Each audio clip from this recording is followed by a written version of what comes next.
हैं आप सभी। तो स्टार्ट करते हैं आज का topic linear equation in one variable से। वेरिएबल क्या होते हैं इसकी मैंने एक शॉर्ट वीडियो बनाई है, इसका लिंक मैं डिस्क्रिप्शन बॉक्स में दे दूंगी, आप वहां जाकर देख सकते हैं।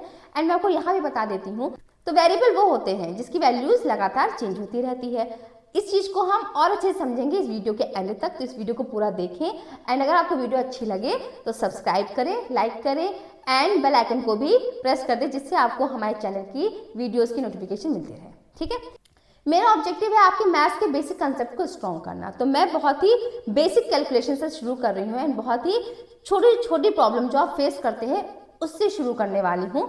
तो जैसे कि यहाँ पर ये इक्वल का साइन, ये जो इक्वल का साइन है ना, ये बताता है कि एक इक्वेशन जिसको हमें सॉल्व करना है। ठीक है, अच्छा आप लोगों ने तो सीखा ही होगा कि अपोजिट क्या होते हैं। अपोजिट क्या होते हैं?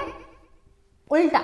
जैसे मैं बोलूं गुड तो आप बोलोगे बैड। इसी तरीके से प्लस का अपोजिट होता है माइनस एंड मल्टीप्लिकेशन का अपोजिट होता है डिवीजन। ठीक है, आप बोलोगे मैम आप कहाँ मैथ्स में इंग्लिश लेकर चली आई हो। बेटा मैं एकदम बेसिक से शुरू कर रही हूँ, ठीक है, इसलिए मैं आपको समझा रही हूँ कि जो इक्वल का साइन है ना, इक्वल का साइन कहने का सेंस ये है कि ये बॉर्डर है। क्या है? बॉर्डर है। जैसे हम एक कंट्री से दूसरी कंट्री में जाते हैं तो हमारी क्या चेंज हो जाती है? करेंसी चेंज होती है। ठीक है, तो इसी तरीके से जब कोई भी वैल्यू इक्वल के लेफ्ट हैंड साइड से राइट हैंड साइड पे जाती है तो उसका साइन चेंज हो जाता है। अब डिपेंड करता है कि यहाँ पे वैल्यू प्लस की है, माइनस की है, मल्टीप्लाई की है या डिवाइड की है। इक्वल में जाने के बाद उसका साइन चेंज होगा। तो अगर प्लस है तो किसमें चेंज हो जाएगा? माइनस में। अगर माइनस है तो किसमें चेंज हो जाएगा? प्लस में। अगर मल्टीप्लाई है तो किसमें चेंज हो जाएगा? डिवाइड में। और अगर डिवाइड है तो वो चेंज हो जाएगा मल्टीप्लाई में। यहाँ तक समझ में आया कि प्लस माइनस मल्टीप्लाई डिवाइड क्या होता है और क्यों चेंज होता है। ठीक है, तो आप इतना समझो कि एक बॉर्डर है और बॉर्डर से जब भी कोई वैल्यू इधर से उधर जाएगी तो उसका साइन चेंज होगा। जैसे हम एक कंट्री से दूसरी कंट्री में जाते हैं तो हमारी करेंसी चेंज होती है। ठीक है, तो अब हम स्टार्ट करते हैं बहुत ही छोटे से क्वेश्चन से। तो बहुत ही सिंपल से एग्जांपल शुरू करते हैं। 3x minus 5 is equal to 0। ठीक है, इक्वेशन को सॉल्व करने से पहले एक चीज हमेशा दिमाग में रखना कि वेरिएबल को हमेशा LHS में रहने देना। अगर है तो बहुत अच्छी बात है, और अगर नहीं भी है तो उस वेरिएबल को आपको LHS में लेकर आना है। फिलहाल यहाँ पर ऐसा कुछ भी नहीं है तो हम इसे से शुरू करते हैं। तो यहाँ पर वेरिएबल वाली वैल्यू के नीचे आप कर लीजिए अंडरलाइन। ठीक है, एंड आपको क्या दिख रहा है? माइनस का 5। जैसे कि मैंने अभी आपको बताया कि ये बॉर्डर है। क्या है? बॉर्डर। एंड इस वैल्यू को इस बॉर्डर के इधर जाना है तो इसका क्या चेंज हो जाएगा? साइन चेंज हो जाएगा। तो 3x को हम ऐसे ही लिखे रहने देंगे और यहाँ पर हम इक्वल टू का साइन लगा देंगे और -5 को इस बॉर्डर के उधर भेज देंगे। तो जब हम -5 को उधर भेजेंगे तो साइन किसका हो जाएगा? +5 का हो जाएगा। तो प्लस का साइन लिखो या नहीं लिखो, ऑटोमेटिक प्लस का ही साइन होता है। ठीक है, अच्छा अब आपको दिख रहा होगा 3x। 3x मतलब 3 की मल्टीप्लिकेशन किससे हो रही है? x से हो रही है। 3 की मल्टीप्लिकेशन किससे हो रही है? x से हो रही है। तो x हमारा यहीं पर है, वेरिएबल यहीं पर है। एंड x की मल्टीप्लिकेशन में क्या है? 3। एंड 3 मल्टीप्लिकेशन में है तो जब इक्वल टू के साइन में जाएगा तो किसमें चेंज हो जाएगा? डिवाइड में चेंज हो जाएगा। तो x इज इक्वल टू 5/3। मतलब कि अब ये वैल्यू बॉर्डर के इस साइड गई है तो मल्टीप्लिकेशन में वैल्यू जो थी वो कहाँ आ गई? डिवीजन में आ गई। तो इसका आंसर है हमारा x इज इक्वल टू 5/3। ठीक है, तो इस क्वेश्चन में हमारे वेरिएबल की वैल्यू है 5/3। अब हमारे पास एक दूसरा क्वेश्चन है जिसमें आपको वेरिएबल इस साइड भी दिख रहा है एंड वेरिएबल इस साइड भी दिख रहा है।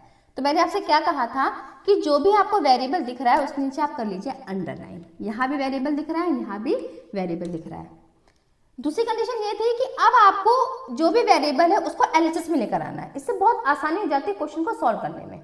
ठीक है, तो 8x, ठीक है, और अब ये जो वेरिएबल है वो बॉर्डर के इस साइड आ रहा है तो साइन क्या होगा? चेंज होगा। तो यहाँ पे माइनस का 2x किसमें चेंज हो जाएगा? प्लस के 2x में। तो जो यहाँ पर लिखा था उसको हमने एज इट इज उतार लिया एंड क्योंकि वेरिएबल को हमें इस साइड लेकर आना था तो हमने 2x को इधर लिख दिया। माइनस का 2x यहाँ आकर प्लस का 2x हो गया एंड यहाँ बचा हमारा 9। ठीक है, अब आपको दिख रहा है कि यहाँ पे लिखा है 8x, यहाँ पे लिखा है 2x, तो 8x में 2x प्लस हो जाएगा, हाँ हो जाएगा, क्योंकि ये दोनों वैल्यू एक जैसी हैं, ठीक है। तो 8x में जब हम 2x को प्लस करेंगे तो कितना आएगा, 10x आ जाएगा, एंड माइनस के 3 को हम ऐसे ही लिखे रहने देंगे। अब हमें फिर दिख रहा है ये वेरिएबल वाली वैल्यू है, इसके नीचे कर लेंगे अंडरलाइन। बचा हुआ क्या है, माइनस का 3। अब इसको हम बॉर्डर के उस साइड ले जाएंगे, ठीक है। तो 10x इज इक्वल टू 9। अच्छा बताइए बच्चों, साइन क्या होगा, मैम प्लस का हो जाएगा। किसका हो जाएगा, प्लस का हो जाएगा, क्योंकि अब ये वैल्यू बॉर्डर के उस तरफ गई है, मतलब कि अब क्या होगा, साइन चेंज होगा। तो 9 plus 3, 10x is equal to 12 आ गया। एंड 10 और x के बीच में किसका साइन है, मल्टीप्लाई का साइन है। तो अब ये मल्टीप्लाई का साइन जब इक्वल टू में जाएगा तो ये मल्टीप्लाई की वैल्यू किस में चेंज हो जाएगी, डिवाइड में चेंज हो जाएगी। तो हमारा आंसर आ जाएगा x इज इक्वल टू 12/10। जैसे कि मैंने आपको बताया था कि वेरिएबल वो होते हैं जिसकी वैल्यू चेंज होती रहती है। तो पहली इक्वेशन में हमारे x की वैल्यू थी 5/3 एंड यहाँ पर हमारी वैल्यू है 12/10। तो आपको दिख रहा है ना कि वैल्यू क्यों चेंज हो रही है, डिपेंड कर रहा है क्वेश्चन कैसा है। जैसा क्वेश्चन उसी के हिसाब से हमारी वैल्यू आ रही है। अगर मैं आपसे बोलूं बच्चों 3, तो 3 क्या कांस्टेंट है, 3 ही रहेगा, इसको हम नहीं चेंज कर सकते हैं, ठीक है। पर यहाँ पे क्वेश्चन के अकॉर्डिंग हमारे x की वैल्यू क्या है, लगातार चेंज हो रही है, और आप जितने भी क्वेश्चन सॉल्व करोगे वहां पे वैल्यू आपको चेंज ही दिखेगी। इसलिए कहते हैं कि वेरिएबल की वैल्यू चेंज होती रहती है एंड कांस्टेंट की चेंज नहीं होती है। तो अगर आपको इस तरह के और भी क्वेश्चन सीखने हैं तो आप मुझे कमेंट बॉक्स में कमेंट करो एंड मैं आपके लिए नेक्स्ट वीडियो लेकर आऊँगी। अगर आज की वीडियो अच्छी लगी है तो चैनल को सब्सक्राइब करें, लाइक करें, शेयर करें। Thank you.